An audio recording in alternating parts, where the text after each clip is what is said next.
Bismillahirrahmanirrahim. Assalamualaikum warahmatullahi wabarakatuh. Alhamdulillahi wahdah. Assalatu wassalamu ala man la nabiyya ba'dah. Ashhadu an la ilaha illallah wahdahu la syarikalah. Wa ashhadu anna Muhammadan abduhu wa rasuluhu amma ba'du. Akhwati fillah, rahimani wa rahimakunallah. Alhamdulillah, kita bersyukur kepada Allah Subhanahu wa Ta'ala yang mana kita kembali dipertemukan di majelis ilmu yang mulia. Sebuah majelis yang orang-orang yang menghadirinya akan diliputi dengan rahmat Allah Subhanahu wa Ta'ala. Mereka akan dimohonkan ampunan oleh seluruh makhluk yang ada di langit, yang ada di bumi, sampai semut yang ada di lubangnya dan ikan yang ada di lautan. Sebuah majelis yang orang-orang yang menghadirinya tidak akan pernah merasakan kesengsaraan selama-lamanya. Bahkan sebuah majelis yang akan dibanggakan oleh Allah Subhanahu wa Ta'ala di tengah para malaikatnya. Akhwati fillah, rahimani wa rahimakunallah.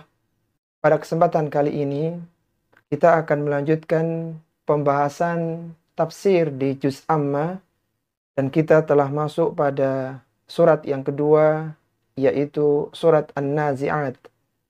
Surat An-Nazi'at adalah surat yang ke-79, terdiri dari 46 ayat.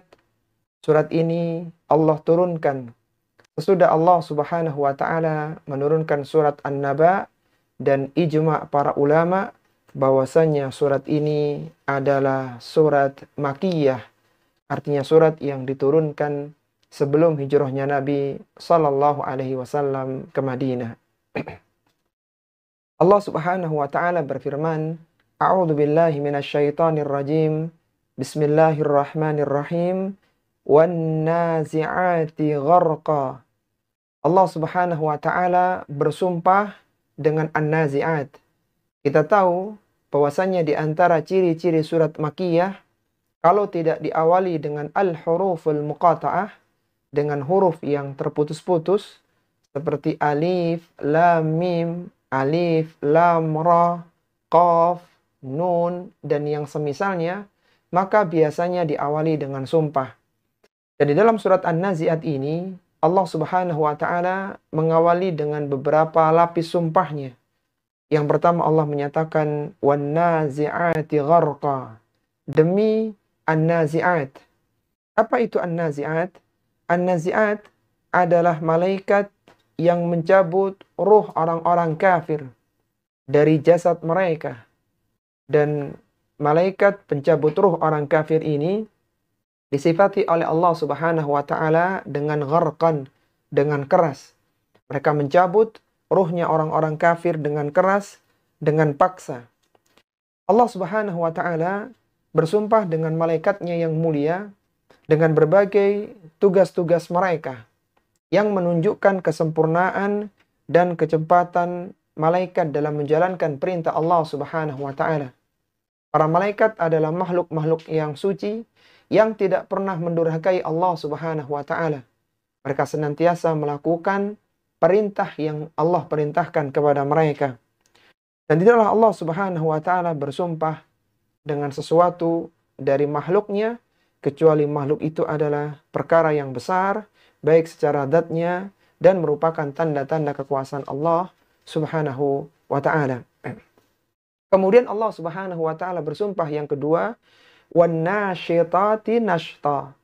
Dan demi malaikat pencabut ruh orang-orang yang beriman, yang akan mencabut ruh mereka, orang-orang yang beriman, dengan kelemah lembutan.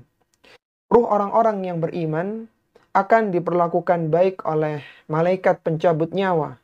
Sedangkan ruhnya orang-orang kafir, maka mereka akan dicabut, dikeluarkan dari jasadnya dengan paksa, dengan kekerasan.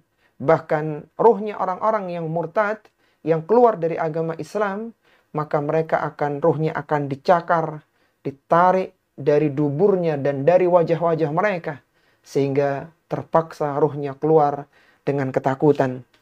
Nabi SAW bersabda, al-mayyitu tahduruhul malaikah. Orang yang akan meninggal dunia, maka dia akan didatangi oleh malaikat pencabut nyawa.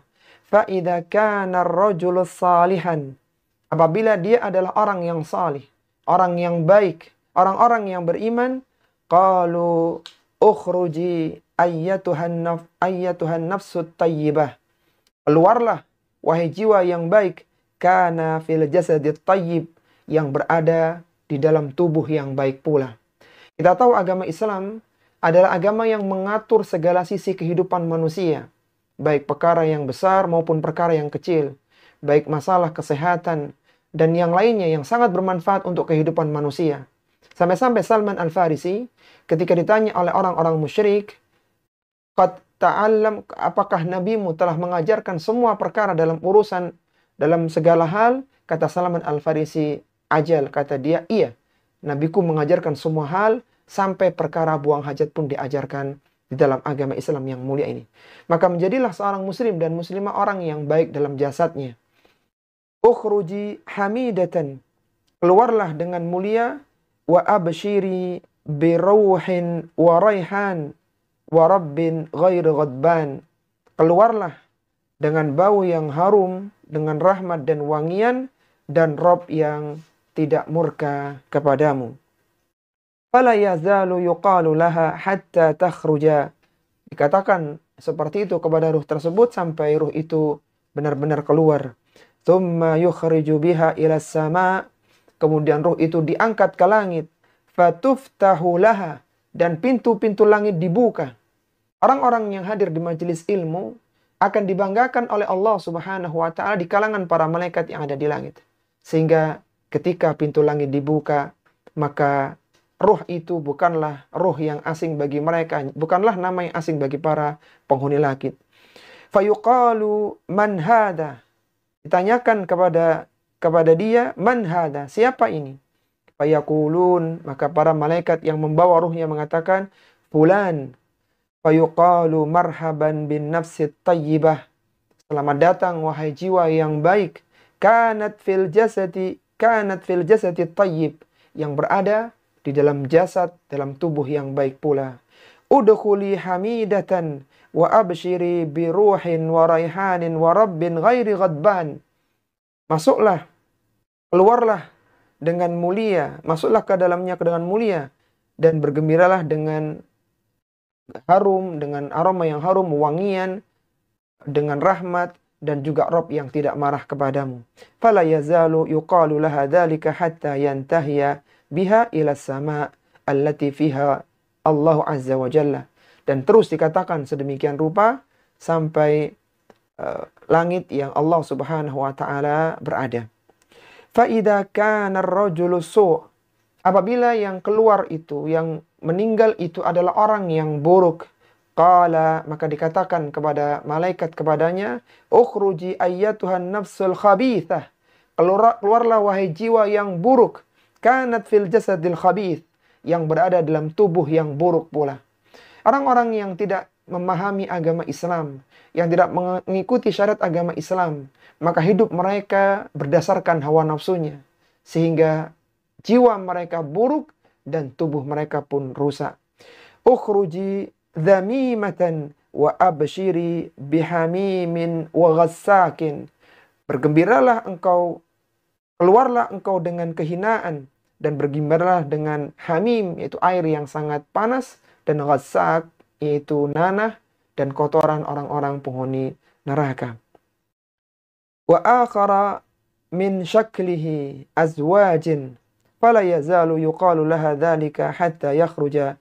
Dan senantiasa dikatakan demikian sampai ruhnya benar-benar keluar. Thumma yu'raju biha ila sama', kemudian ruhnya dibawa ke langit. Fala yuftahu laha, tapi langit tidak mau membuka untuk dia. Fayuqalu man hadha, ketika ditanya siapa ini, fayuqalu fulan, dia adalah fulan. Fayuqalu la marhaban bin nafsil khabithah, tidak ada selamat datang bagi ruh yang buruk, kanat fil jasadil khabith, yang berada di tubuh yang buruk pula. Irji'i dhamimatan, maka kembalilah dalam keadaan penuh dengan kehinaan. Fa innaha la tuftahu laka abwabus sama, karena pintu-pintu langit tidak akan pernah dibuka untukmu. Fayursalu biha minas sama, maka roh itu pun dikirim dari langit, thumma tasiru ilal qabri, dilemparkan dari langit dan kembali ke kubur untuk mendapatkan fitnah kubur. Ini salah satu hadis yang menyebutkan tentang bagaimana gambaran ruh yang keluar, baik itu ruhnya orang kafir maupun ruhnya orang-orang yang beriman, dan ruh itu keluar karena ada malaikat pencabut nyawa. Kemudian Allah Subhanahu wa taala kembali bersumpah pada ayat yang ketiga, was-sabihati sabha. Demi malaikat yang turun dari langit dengan cepat. Malaikat bersegera menjalankan perintah Allah Subhanahu wa taala. Mereka menjalankan perintah langsung ketika diperintahkan dan mereka tidak menunda perintah tersebut. Was-sabiqati sabqa. Demi malaikat yang mendahului dengan kencang dalam melaksanakan perintah Allah Subhanahu wa taala. Fal mudabbirati amra, dan demi para malaikat yang mengatur urusan yang ada di alam jagat raya ini. Kita tahu bahwasanya para malaikat memiliki tugas yang masing-masing yang Allah amanahkan kepada mereka.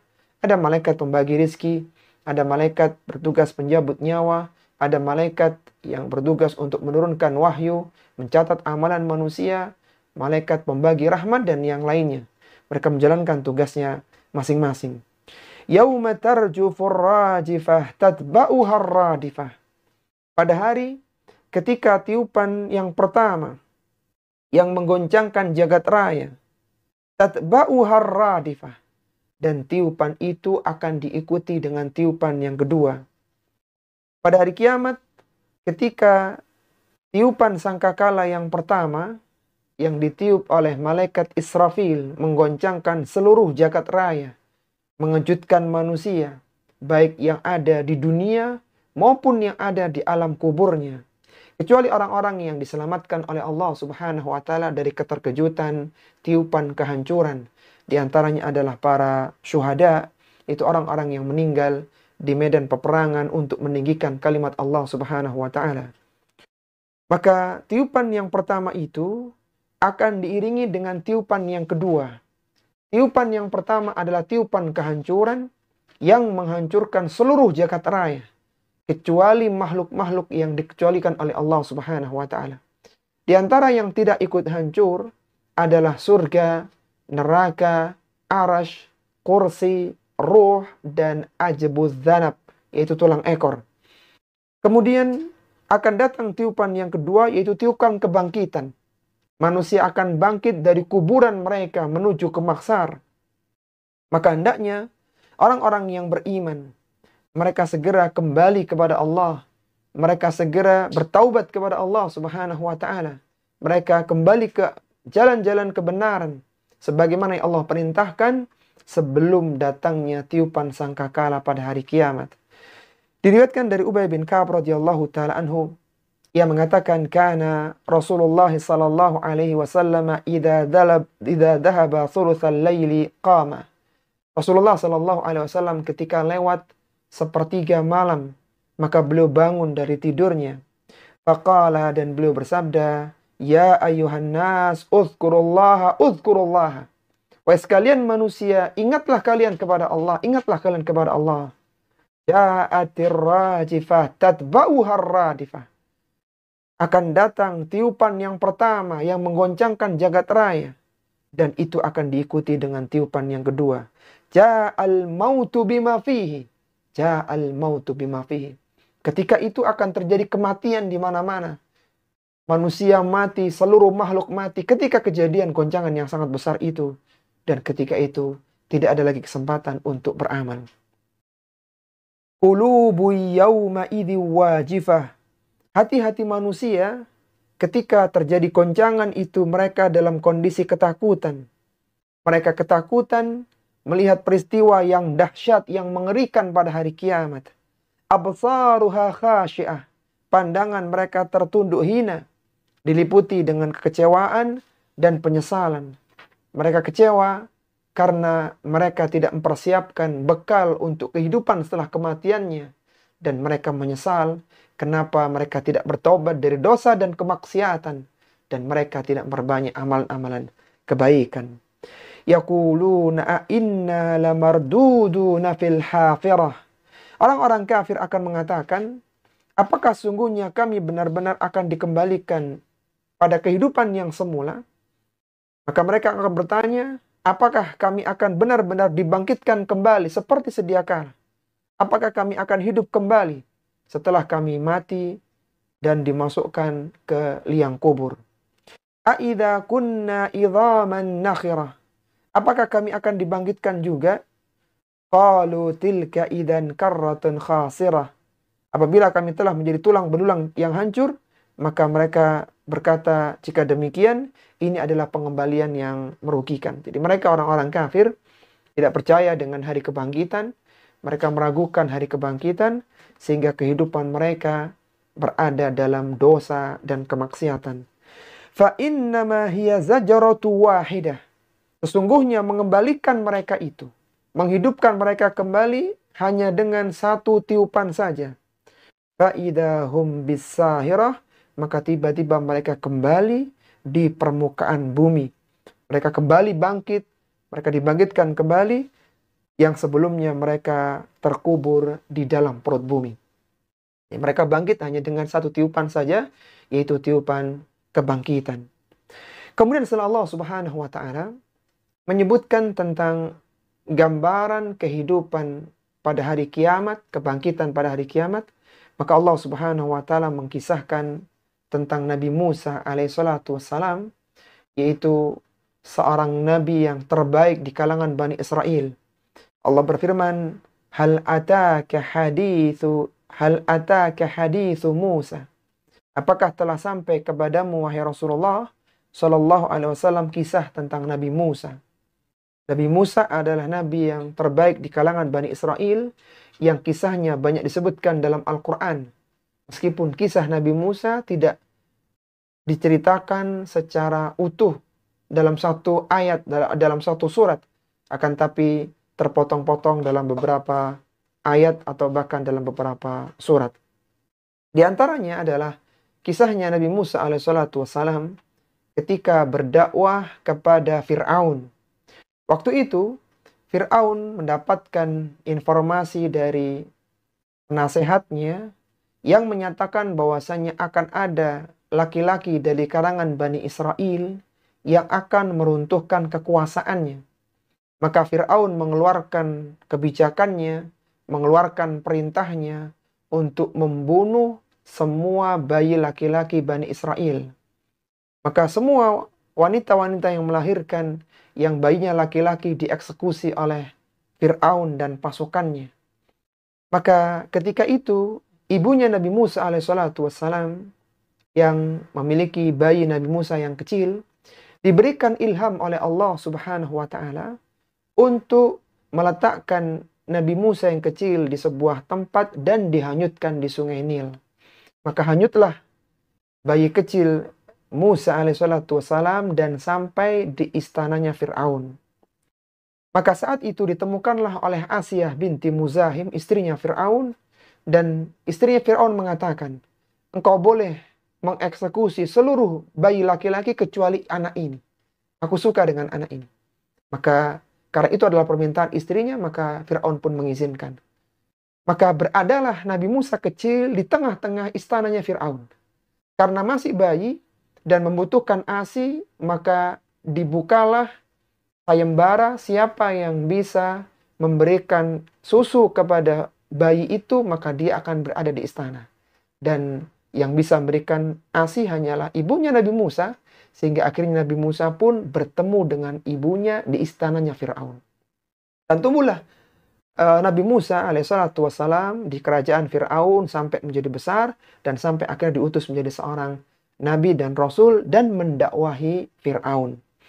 Maka ketika itu disebutkan idnadahu rabbuhu bilwadil muqaddasi tuwa. Ketika Robnya, itu Robnya Nabi Musa, Allah Subhanahu wa Ta'ala memanggilnya di sebuah lembah yang suci, di lembah Tuwa, lembah yang mana menjadi saksi Nabi Musa berbicara dengan Allah Subhanahu wa Ta'ala secara langsung. Allah menyebutkan dalam Al-Quran, wa kallamallahu Musa taklima. Dan Allah berbicara dengan Nabi Musa secara langsung. Kemudian, idhab ila fir'auna innahu tagha. Di antara yang diwahyukan oleh Allah kepada Nabi Musa adalah pergilah engkau wahai Musa kepada Fir'aun innahu tagha. Sesungguhnya dia telah melampaui batas.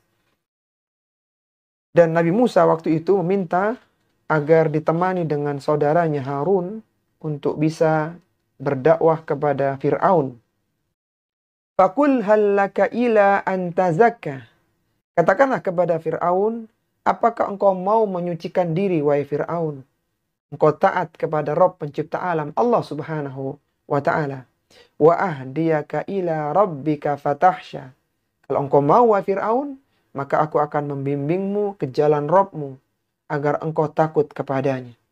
Engkau kembali ke jalan kebenaran, engkau adalah seorang hamba yang mengikuti perintah Allah, Rabb semesta alam. Fa'arahul ayatal kubra.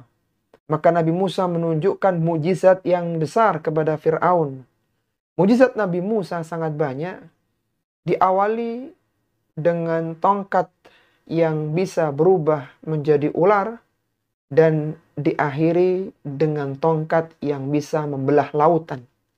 Dan banyak mujizat Nabi Musa yang lainnya. Diantaranya adalah bisa tangannya itu bercahaya. Di antaranya adalah selain tongkat, beliau juga ketika tangannya dimasukkan ke dalam sakunya mengeluarkan cahaya putih, bukan karena penyakit, dan putih yang sangat terang seperti matahari. Dan juga banyak lagi mukjizat yang lainnya dari Nabi Musa alaihissalatu wassalam. Akan tapi fakadzdzaba wa asa. Fir'aun ini mendustakan dan mendurhakai Nabi Musa. Tsumma adbara yas'a. Kemudian dia berpaling dan menentang Nabi Musa. Bahkan Fir'aun berusaha untuk menghentikan dakwahnya Nabi Musa alaihissalatu wassalam. Meskipun Nabi Musa telah menunjukkan kebenaran, telah mendatangkan bukti kebenaran nubuahnya, bahkan mendatangkan mujizatnya. Fahasyara fanada. Maka Fir'aun pun mengumpulkan manusia lalu menyuruh manusia dengan suara yang keras. Faqala ana rabbukumul a'la. Dan dia dengan sombongnya mengatakan, ana rabbukumul a'la. Aku adalah Rabb kalian yang paling tinggi. Fir'aun bersikap sombong. Dia mengaku sebagai Tuhan, sebagai Rabb, padahal dia adalah manusia biasa. Maka Allah menyebutkan, fa'akhadahu Allahu nakalal akhirati wal ula. Allah menyiksanya dengan dua siksaan. Yang pertama adalah siksaan di akhirat, itu berupa siksaan neraka yang kekal selama-lamanya, wal ula, dan siksaan di dunia dengan ditenggelamkan di Laut Merah. Lihatlah bagaimana Sungai Nil menyelamatkan Nabi Musa alaihissalatu wassalam dari rencana pembunuhan tentara-tentara Fir'aun. Akan tapi Fir'aun yang sombong itu mati di Laut Merah karena kesombongannya. Air menyelamatkan Nabi Musa, sedangkan lautan menenggelamkan Fir'aun dan bala tentaranya. Inna fi dzalika la'ibratan liman yakhsha.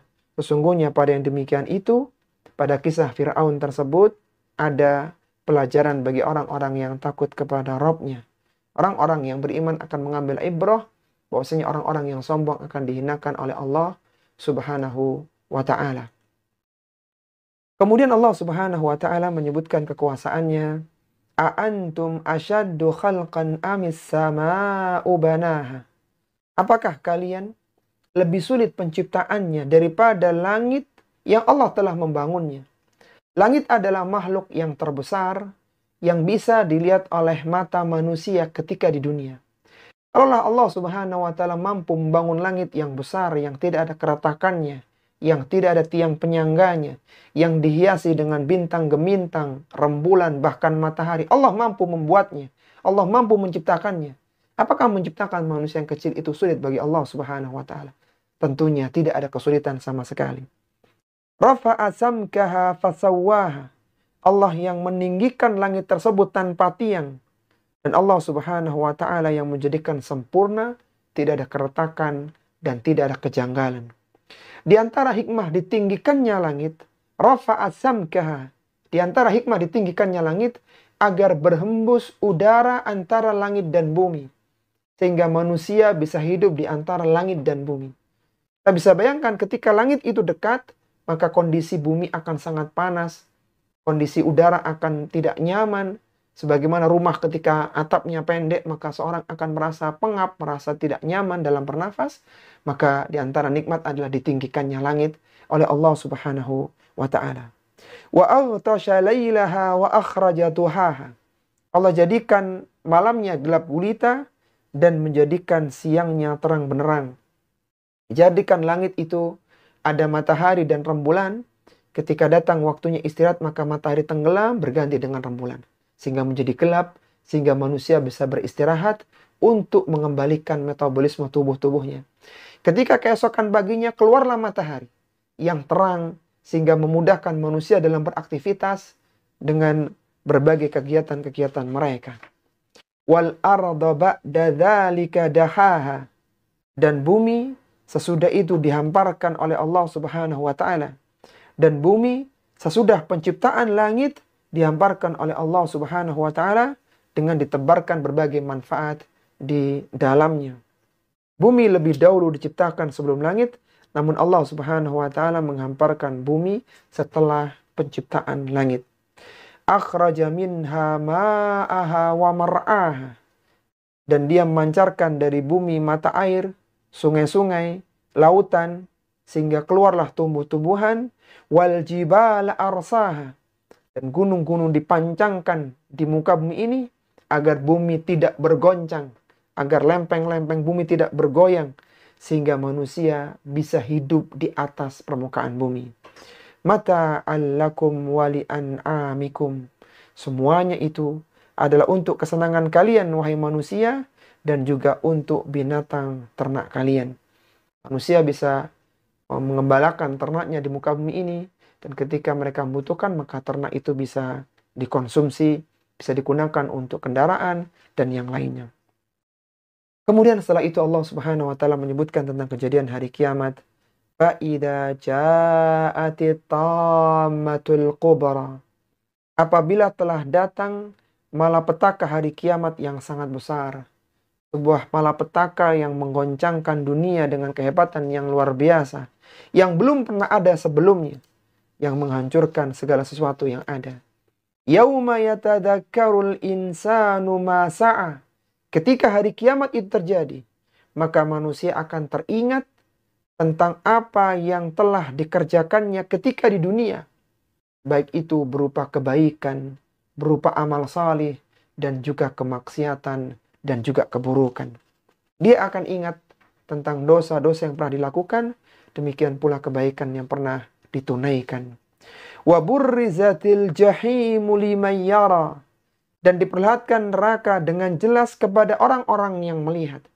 Ketika manusia telah berada di mahsyar, terutama di arafatil kiamah, di ujungnya mahsyar, maka pandangan mereka dijadikan menjadi pandangan yang tajam.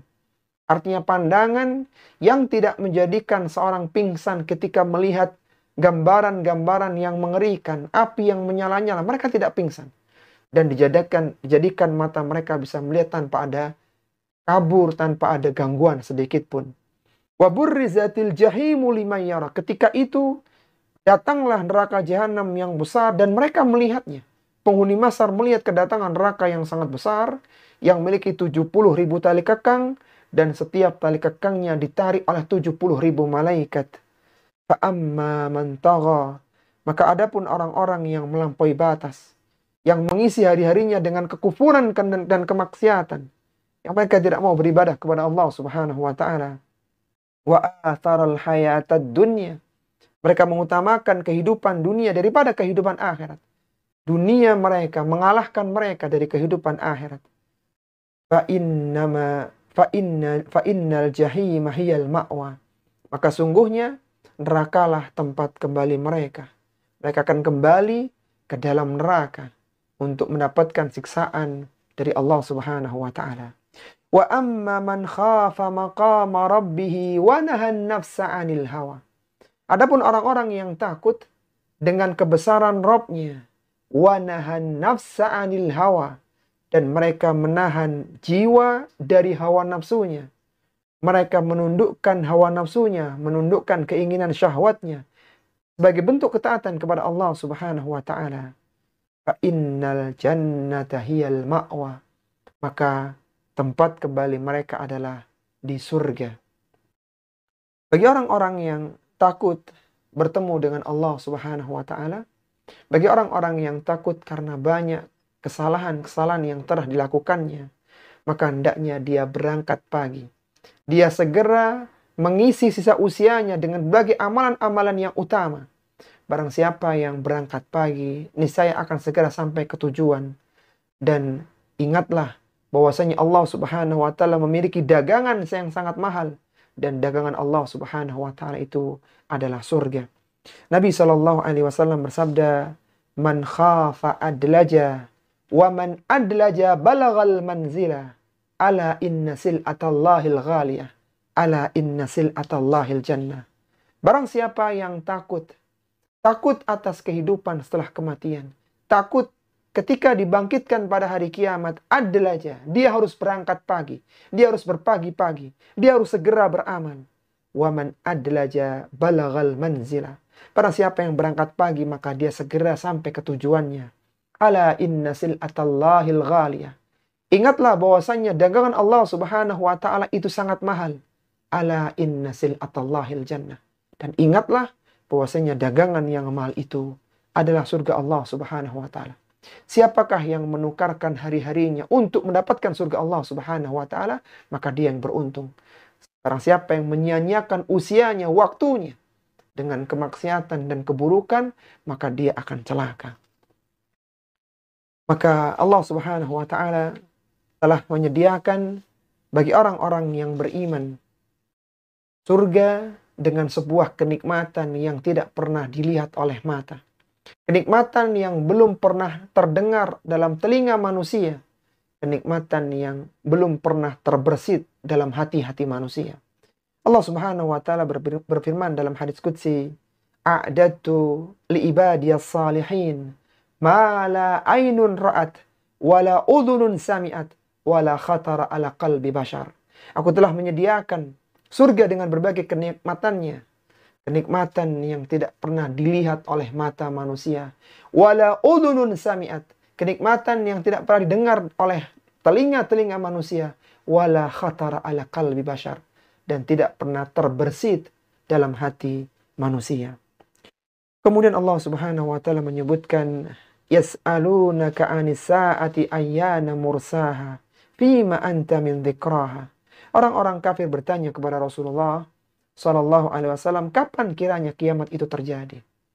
Fima anta min dzikraha. Maka siapakah engkau sehingga engkau berani menyebutkan kapan hari hanya kiamat?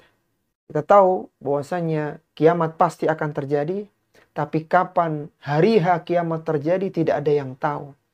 Malaikat tidak tahu, malaikat Jibril tidak tahu, bahkan Nabi SAW pun tidak tahu kapan hari hanya kiamat. Hingga ketika malaikat Jibril alaihissalam bertanya kepada Rasulullah SAW tentang mata sa'ah, kapan kiamat terjadi? Maka beliau mengatakan, mal mas'ulu anha bi'a'lama minas sa'il. Orang yang ditanya tentang kapan kiamat terjadi, tidaklah lebih tahu daripada yang bertanya. Jadi Nabi tidak tahu SAW, dan malaikat Jibril pun tidak tahu kapan kiamat terjadi. Ila rabbika muntahaha. Kepada Rabbmu lah kembalinya ketentuan kapan waktu terjadinya hari kiamat. Disebutkan dalam satu riwayat dari Ibunda Aisyah radhiyallahu taala anha, kana Nabi sallallahu alaihi wasallam yas'alu 'anis sa'ah hatta unzila alaihi yas'alunaka 'anis sa'ah ayyana mursaha fima anta min dzikraha ila rabbika muntahaha. Ketika Nabi ditanya oleh orang-orang kafir di saat beliau berada di Mekah, kapan kiamat terjadi? Maka sebelum beliau menjawab, Allah mengingatkan Nabi sallallahu alaihi wasallam dengan firman-Nya, "Yas'alunaka 'anis sa'ati ayyana mursaha, fima anta min dzikraha." Siapa engkau berani menentukan kapan hari kiamat? Ila rabbika muntahaha. Yang berhak menentukan kapan kiamat terjadi hanyalah Allah Subhanahu wa taala. Innama anta mundhiru may yakhshaha. Sesungguhnya engkau, wahai Rasulullah sallallahu alaihi wasallam, hanyalah pemberi peringatan kepada orang-orang yang takut terhadap hari kebangkitan. Nabi sallallahu alaihi wasallam hanya mengingatkan manusia akan adanya kebangkitan, akan adanya hari kiamat, akan adanya neraka dan surga, hanya mengingatkan manusia. Maka peringatan itu akan bermanfaat bagi orang-orang yang takut kepada Allah Subhanahu wa taala. Yang terakhir, Allah Subhanahu wa taala menyebutkan ka'annahum yawma yarawunaha lam yalbathu illa ashiyatan aw duhaha. Pada hari ketika manusia dibangkitkan pada hari kiamat, kemudian mereka ingat kehidupan dulu saat di dunia, maka mereka seolah-olah tidak pernah hidup di dunia. Illa ashiyatan aw duhaha. Kecuali asyiyah. Asyiyah adalah waktu sejak tergelincirnya matahari, waktu zuhur sampai terbenamnya matahari. Jadi asyiyah itu seolah-olah manusia hidup antara zuhur dengan maghrib, sampai maghrib. Aw duhaha, atau seolah-olah mereka hidup sejak terbitnya matahari sampai terbenamnya, sampai tergelincirnya matahari. Artinya, kehidupan dunia yang 50, 60, 70, bahkan 100 tahun itu dibandingkan dengan panjangnya kehidupan di akhirat hanyalah seperti setengah hari saja. Maka jangan sampai kehidupan yang sebentar mengalahkan kehidupan yang panjang di akhirat. Maka marilah kita mengisi hari-hari kita dengan berbagai amalan-amalan kebaikan, dan semoga kita dijauhkan dari berbagai dosa dan kemaksiatan. Ini akhwati fillah rahimani wa rahimakumullah, penjelasan tentang tafsir surat An-Nazi'at. Ana mohon maaf kalau ada hal yang kurang berkenan. Wassallallahu ala nabiyyina Muhammadin wa ala alihi wa sahbihi wasallam. Subhanakallahumma wa bihamdika asyhadu an la ilaha illa anta astaghfiruka wa atubu ilaik. Wa akhiru da'wan anil hamdulillahi rabbil alamin. Wassalamu alaikum warahmatullahi wabarakatuh.